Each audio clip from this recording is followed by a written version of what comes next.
di masjid, dan insya Allah akan kita lanjutkan dengan kajian beberapa saat dari kitab Riyadhus Shalihin insya Allah. Kemudian nanti kita akan tutup dengan sholat duha, dan semoga hari kita pada hari ini hari diberkahi oleh Allah Subhanahu wa Ta'ala. Amin amin ya rabbal alamin. Bapak dan Ibu sekalian, rahimahullah, sebelum saya lanjutkan mulai dari kajian kitab Riyadhus Shalihin, insyaallah pada hari ini kita akan melanjutkan tentang bab istihbabu tashmidil atis ila hamidallah, yaitu bab tentang mengucapkan alhamdulillah atau doa yarhamukallah. Tashmid itu mendoakan yarhamukallah untuk orang yang bersih, dan orang itu mengucapkan alhamdulillah. Dan karahatu tashmidihi idza lam yahmadillah, dan makruhnya mengucapkan yarhamukallah bagi orang yang bersih tapi tidak mengucapkan alhamdulillah. Sebuah adab etika yang luar biasa yang diajarkan oleh Rasulullah Sallallahu Alaihi Wasallam bagaimana hidup bermasyarakat. Yang akan kita bahas nanti tentang ada sorohah, keterus terangan dalam kehidupan sehari-hari, dan itu dilakukan oleh para sahabat dan juga dilakukan oleh Rasulullah Sallallahu Alaihi Wasallam, dan tidak menjadikan sebuah keraguan di hati dengan temannya atau sahabatnya atau saudaranya, sehingga itu merusak namanya hubungan sosial tersebut. Nanti kita akan jelaskan. Tapi sebelum itu, Bapak sekalian, saya ingin berbagi cerita dan sekaligus berbagi perasaan dan sekaligus mohon doa. Pada tanggal 5 Februari yang lalu, Allah Subhanahu wa Ta'ala memanggil orang tua saya, Bapak Haji Istamar Suhadi rahimahullah, meninggal dunia pada hari Jumat, hari Sabtu tepatnya, mungkin seperti ini, tapi dini hari pukul 00.30 di Rumah Sakit Suyoto, Jakarta Selatan, di ICU.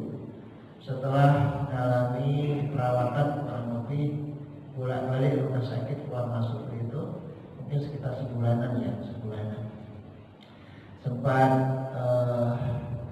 2 kali masuk UGD, kemudian 3 kali masuk ICU, 2 kali masuk ICU COVID, kemudian terakhir sekali masuk ICU non-COVID.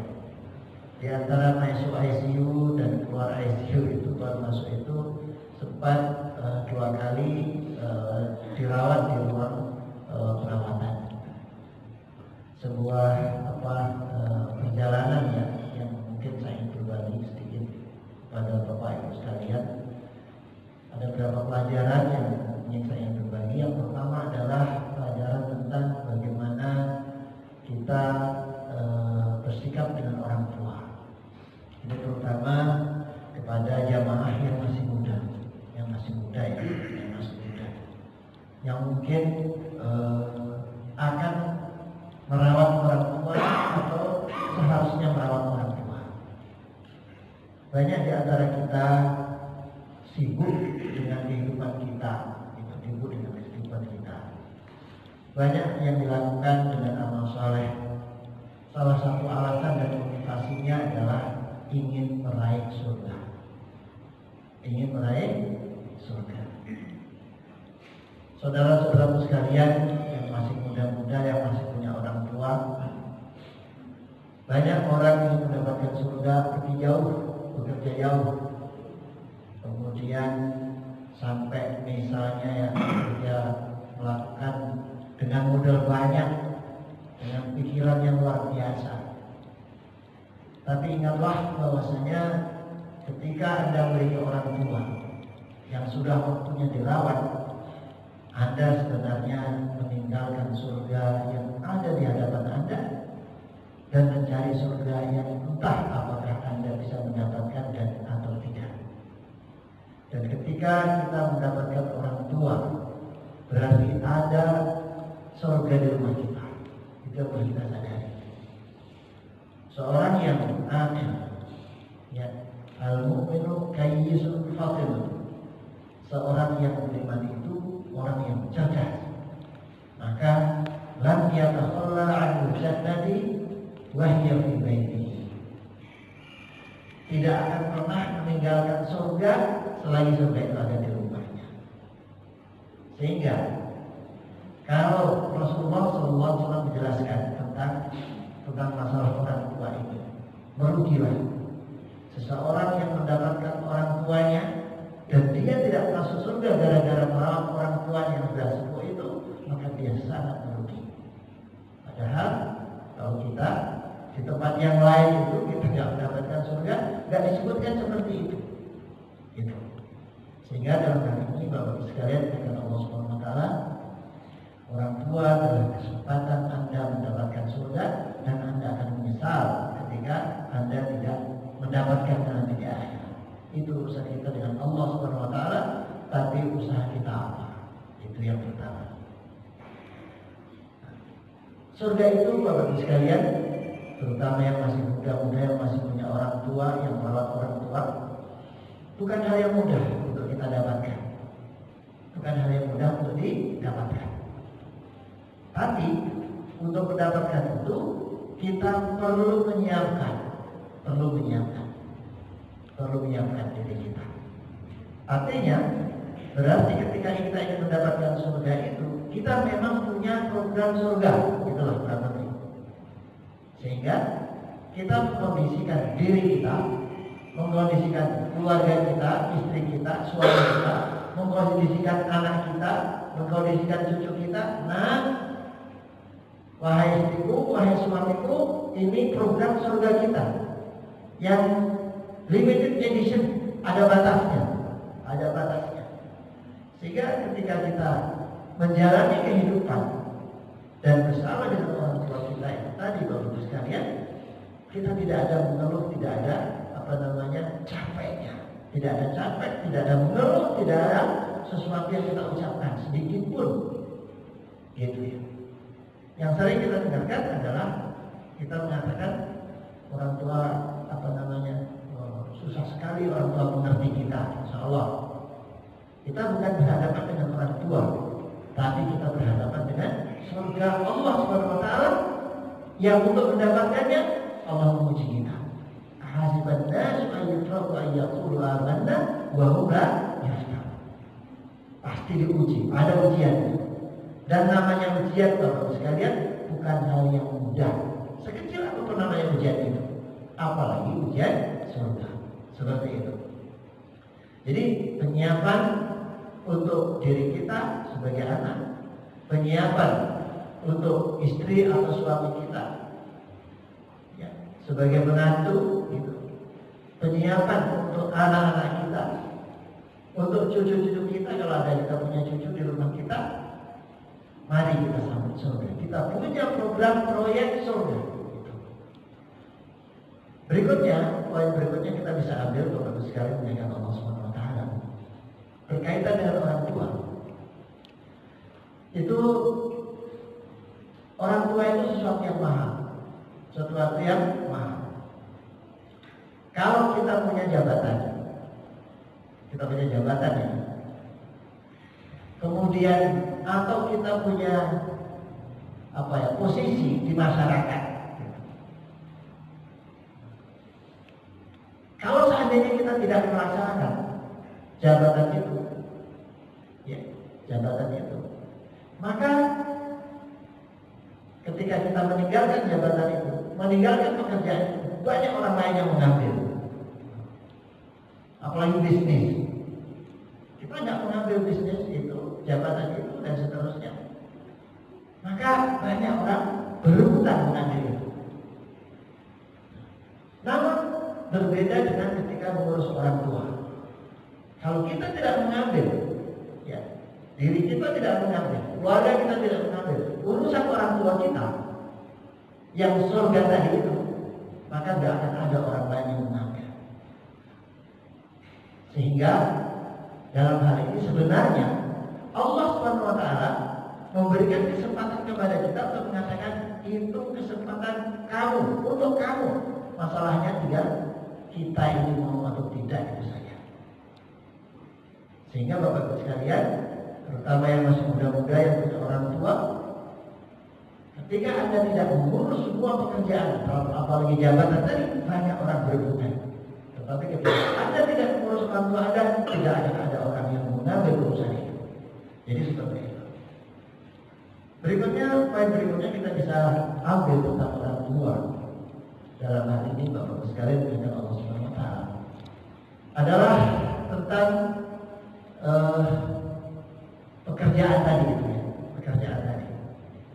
Bahwasanya ini pekerjaan sesuatu yang penting dan mahal. Orang tua kita itu mahal. Kita ambil contoh sesuatu yang mahal itu, yaitu kita punya emas misalnya. Emas adalah sesuatu yang mahal. Ketika kita punya barang mahal, kita punya barang mahal itu, ya, maka ketika kita jual, banyak orang mau, gitu ya. Dan ketika kita hargakan kepada orang lain, barang itu mahal. Saya punya emas 100 gram. Sekarang harga emas berapa? 500.000 ya, atau lebih. 900, Masya Allah, pasar emasnya ketahuan ini. 900.000. Tapi saya itu punya 100 gram. Berarti sekitar 90, bukan 90. Iya 90. Kurang lebih lah, ya, 90 juta. 90 juta. Orang tahu harganya 90 juta ini mahal. Dan ketika Anda barang emas, Anda bawa ke toko emas, hari itu Anda bawa, hari itu juga jadi duit. Itu emas, itu luar biasa. Artinya emas itu satu yang mahal, harganya mahal, ya. Dan ketika dijual, itu lakunya juga cepat dan mudah. Orang tua kita mahal, Bapak sekalian. Orang tua kita mahal. Karena apa? Gantinya tadi ketika Anda bisa merawat orang tua Anda sampai dengan mengantarkannya husnul khotimah, Anda akan dapatkan surga. Itu mahal. Namun harga mahal ini tidak ada orang yang tahu.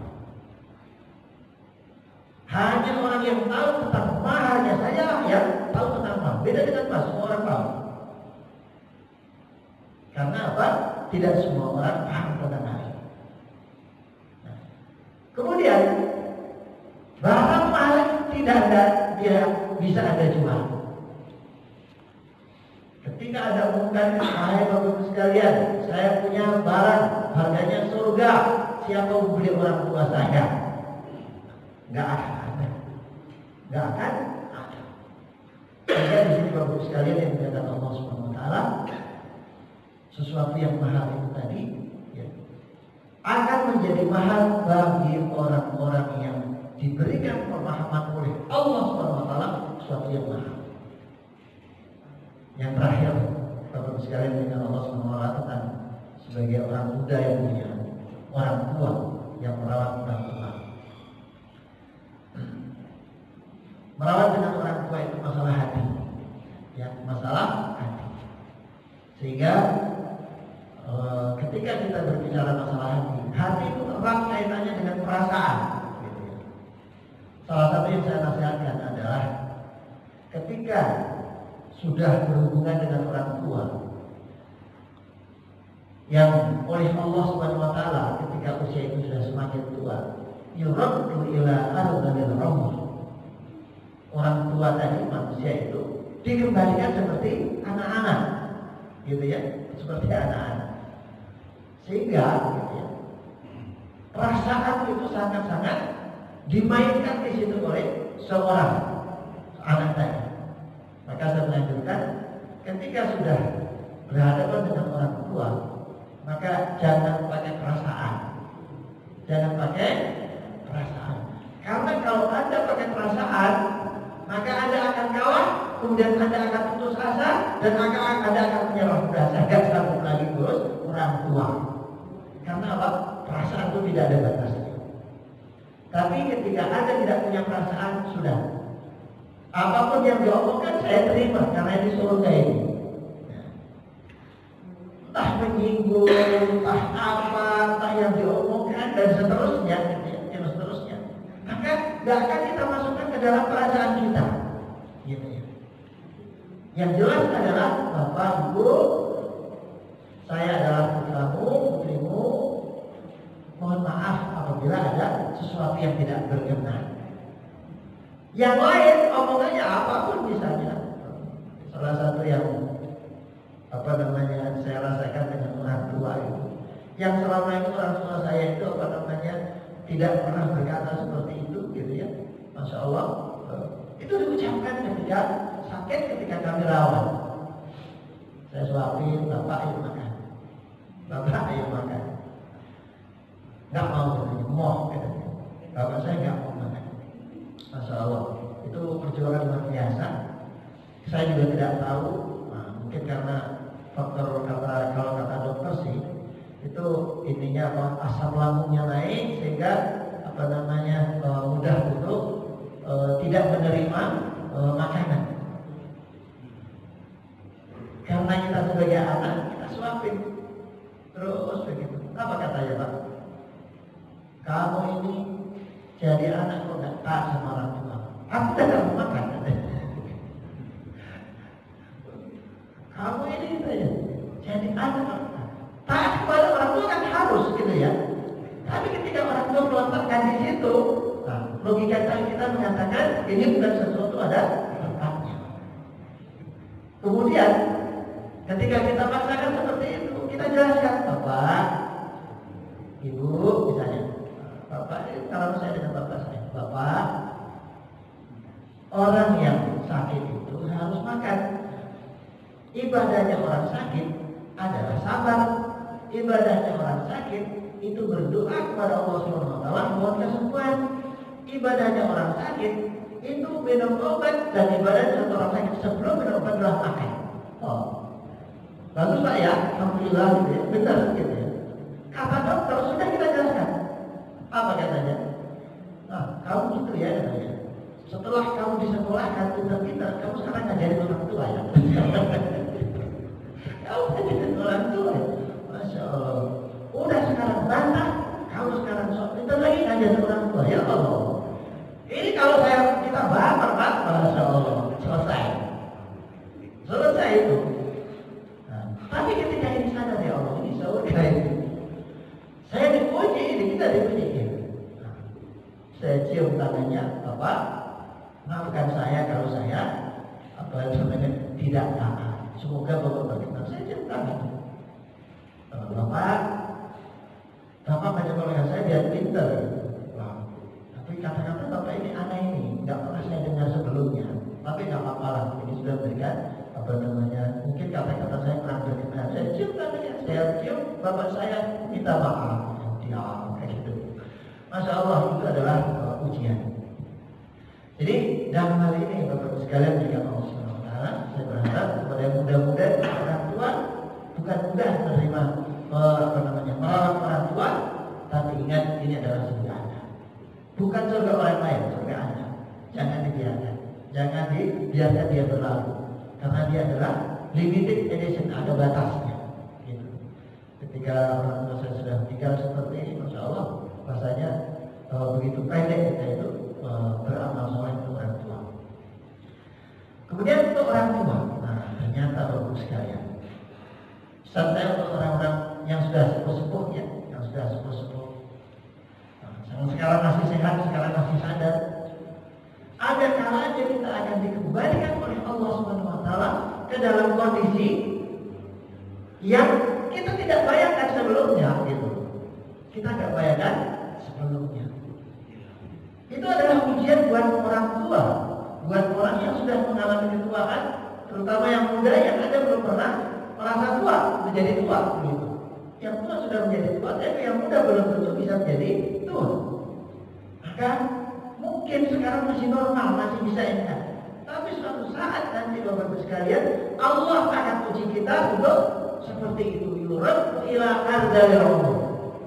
Yang ketika mudanya tidak sensitif, yang ketika mudanya tidak ada macam-macam seperti itu. Tapi suatu saat ingat, kita akan diuji oleh Allah. Anda sebagai ikan akan berhadapan dengan anak itu seperti itu. Maka dari itu, ya, kita memohon kepada Allah, ya Allah, bimbinglah aku menjadi menuju yang baik terbaik untukmu. Bersikap dengan anak, bersikap dengan menantu, sahabat dan seterusnya. Dan seterusnya. Yang ini mungkin ya tidak dirasakan. Misalnya ketika masih muda mau ngambil sesuatu bisa ngambil sendiri, gitu. Tapi ketika sudah sepuh, misalnya, sudah sepuh ke dapur padahal kan menjadi jauh, menjadi berat. Ke kamar mandi begitu seterusnya. Maka dari itu Bapak sekalian kita memohon kepada Allah SWT agar dimudahkan ketika kita menjalani masa tua.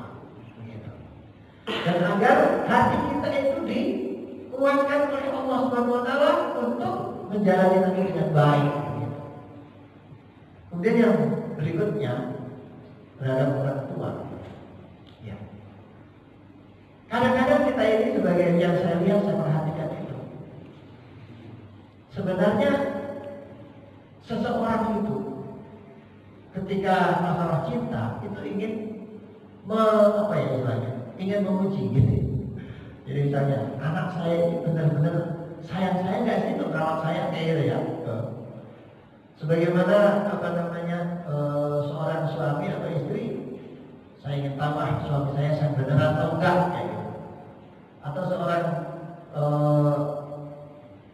suami, saya ingin memuji saya, istri saya itu benar-benar dia itu cinta kepada saya apa enggak, Bapak Ibu sekalian. Saya berharap ini jangan pernah memuji cinta orang yang mencintai kita. Jangan pernah memuji cinta anak. Jangan pernah memuji cinta orang tua. Jangan pernah memuji cinta pasangan kita. Tapi yang harus kita lakukan adalah cintailah dengan sepenuhnya, itu saja. Karena apa? Cinta itu iman. Iman itu ada naik dan turunnya. Dan ketika kita masalah iman, Allah akan memberikan ujian, gitu ya. Cukuplah Allah SWT memberikan ujian. Jangan kita memuji pasangan kita, jangan memuji orang-orang yang kita cintai. Misalnya dengan anak tadi, ya, misalnya anak saya ini cinta beneran nggak sih sama saya? Akhirnya dipuji, ya. Karena ketika kita melaksanakan ujian itu ada setan masuk di situ. Dan ketika setan masuk, padahal ujian itu pasti ada yang lulus, ada yang tidak lulus. Saya kira seperti itu ya. Bapak sekalian, semoga yang sedikit ini bisa memberikan tambahan yang wawasan untuk kita, terutama yang muda-muda yang Anda yang mungkin suatu saat Allah SWT karuniakan merawat orang tua itu adalah surga yang paling dekat dengan Anda, gitu ya. Yang tidak ada bukan kesempatan surga untuk orang lain, tapi itulah kesempatan untuk Anda sendiri. Alhamdulillah kami sudah